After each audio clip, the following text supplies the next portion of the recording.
بسم اللہ الرحمن الرحیم۔ السلام علیکم دوستوں، آج کا ہمارا موضوع اسپیس ٹائم کا ایک دلچسپ معلوماتی موضوع ہے، جس میں ہمیں بتایا گیا ہے کہ ناسا اور ایلون مسک آخر آنے والے دنوں میں کیا کرنے کا عزم رکھتے ہیں۔ تو جناب سوال یہ ہے کہ انسان آخر کیوں یورپا پر کھدائی کر رہے ہیں؟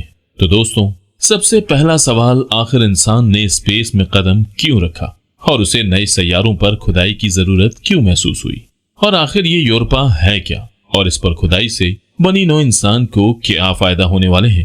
اسپیس ٹائم کی اس موضوع میں ہم اس چیز کو ڈسکس کریں گے۔ تو چلیں آپ کو لے کر چلتے ہیں خلائی سفر پر۔ دوستوں، انسانوں نے سب سے پہلے خلا کا سفر سن 1960 کے بعد کیا، اور اس کی سب سے بڑی وجہ یہ تھی کہ سائنسدانوں کا ماننا ہے کہ ایک دن یہ زمین اپنے وسائل کے ساتھ رہائش کے لیے محدود ہو جائے گی اور ہمیں اپنی بقا کے لیے ریسورسز چاہیے ہوں گے۔ سو انہوں نے خلا کا سفر طے کرنے اور اپنے لیے نیا مسکن تلاش کرنے کی ٹھانی، جس کے لیے تب سے آج تک یہ کوشش جاری ہے۔ اس دوران ہم نے بہت سے مقامات تلاش کیے، لیکن وہ ہم سے اتنی دور تھے کہ وہاں تک جانے میں کروڑوں سال کا عرصہ درکار ہے، اور اتنی ہماری عمر نہیں۔ سو ابھی تک یہ چیزیں محض تخیل کا حصہ ہیں، اور ہم اپنے نظام شمسی میں جگہ تلاش کرنے کے لیے محدود ہیں۔ اس کے لیے ہم نے مختلف سیاروں کی طرف ہاتھ بڑھائے اور کوشش کی کہ ان پر کوئی مخصوص جگہ ہمیں مل جائے۔ سب سے پہلے تو ہم نے اپنے قریبی سیارے مارس کا رخ کرنے کا سوچا، اور اس کے بعد یورپا کی طرف سفر کرنے کی ٹھانی۔ اب آپ نے اتنی بار یورپا سن تو لیا، لیکن یہ ہے کیا چیز؟ تو محترم ناظرین، یورپا جوپیٹر کے چاندوں میں سے ایک چاند ہے، جس کی سطح کے نیچے ہمیں پانی ہونے کے شواہد ملے۔ اس کے علاوہ ہمیں وہاں زندگی کے آثار رکھنے والے ایلیمنٹ اسنوپس یعنی carbon, hydrogen, nitrogen, oxygen, phosphorus اور سلفر بھی ملے ہیں۔ یہاں پہلا سوال جو آپ کے ذہن میں آیا ہوگا وہ یہ ہوگا کہ ہم نے جوپیٹر کو چھوڑ کر اس کے چاندوں کو کیوں ڈسکس کر رہے ہیں؟ ہم جوپیٹر پر بھی تو جا سکتے تھے۔ تو اس کے لیے آج ہم آپ کو ایک حیران کن بات بتائیں گے، وہ یہ کہ جوپیٹر کی کوئی ٹھوس سطح ہے ہی نہیں۔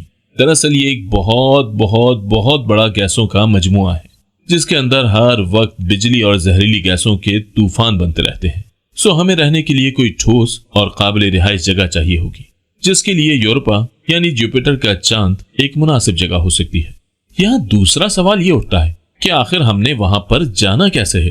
تو اس کے لیے ہم ناسا کی طرف چلتے ہیں اور پوچھتے ہیں ایلون مسک سے کہ ہاں بھائی صاحب، ہمیں وہاں پر لے کر کیسے جانا ہے؟ تو دوستوں، ہمیں وہاں پر جانے کے لیے مدد درکار ہوگی اسپیس ایکس کے راکٹس کی۔ اسپیس ایکس کے راکٹس کی سب سے بڑی خوبی یہ ہے کہ یہ اسپیس شٹل کو اسپیس میں چھوڑ کر اس کے فیول ٹینک کو واپس زمین پر لینڈ کروانے کی قابلیت صرف اسپیس ایکس کے راکٹس کے پاس ہے۔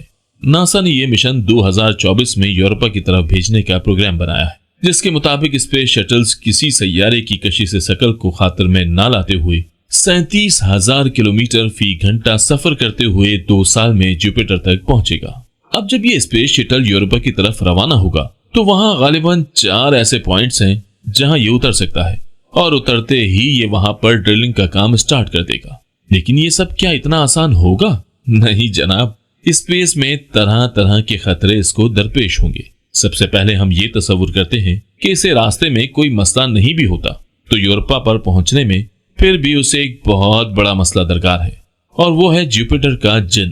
جی مطلب جوپیٹر کی میگنیٹک فیلڈ، جو کہ لگ بھگ زمین کی میگنیٹک فیلڈ سے 20,000 گنا زیادہ ہے۔ اب جوپیٹر جن کا مسئلہ صرف یہ نہیں ہے کہ اس کی میگنیٹک فیلڈ بہت زیادہ ہے، بلکہ اس کے اندر ریڈیو ایکٹیو چارج اتنا ہے کہ یہ ہمارے اسپیس شٹل کو چند منٹوں میں چارج کر دے گا، اور الیکٹرونکس میں ہمارے پاس اگر چارج آبجیکٹس کو ڈی چارج نہ کیا جائے تو وہ بآسانی خراب ہو سکتی ہے۔ سو ایک بڑا مسئلہ اسپیس شٹل کے ڈسچارج کا بھی ہے۔ پھر آتی ہے باری کہ آخر یہ ڈرلنگ ہوگی کیسے، جبکہ ہمارے پاس تو برف میں ریڈیو ویو سفر نہیں کر سکتی، تو پھر انفارمیشن کیسے ٹرانسفر ہوتی ہوگی؟ اور ہمارا کرائیو بورڈ، وہ ڈیوائس جو برف میں ڈرلنگ کرنے کے کام آتی ہے، کیسے ڈرلنگ اور انفارمیشن کا کام کرے گا؟ تو جناب، کرائیو بورڈ کے سر پر ایک گرم راڈ پلس گرم پانی پھینکنے والے شاور ٹائپ پائپ ہوتے ہیں، جو برف پگھلا کر کرائیو بورڈ کو آگے حرکت دیتے ہیں۔ لیکن مسئلہ یہ درپیش ہوتا ہے کہ ہم اس کرایہ بورڈ کو گرم کیسے رکھ سکتے ہیں؟ تو اس کے لیے ہم وہاں فیشن ری ایکشن کرواتے ہیں۔ پھر یہ کہ برف میں ریڈیو ویوز تو گزر نہیں سکتی، کیونکہ ریڈیو ویوز دراصل الیکٹرو میگنیٹک ویوز ہی ہیں۔ سو جس طرح لائٹ الگ الگ فینومینا میں ڈسٹرب ہوتی ہے، یہ بھی ہوتی ہے اور برف سے گزر نہیں پاتی۔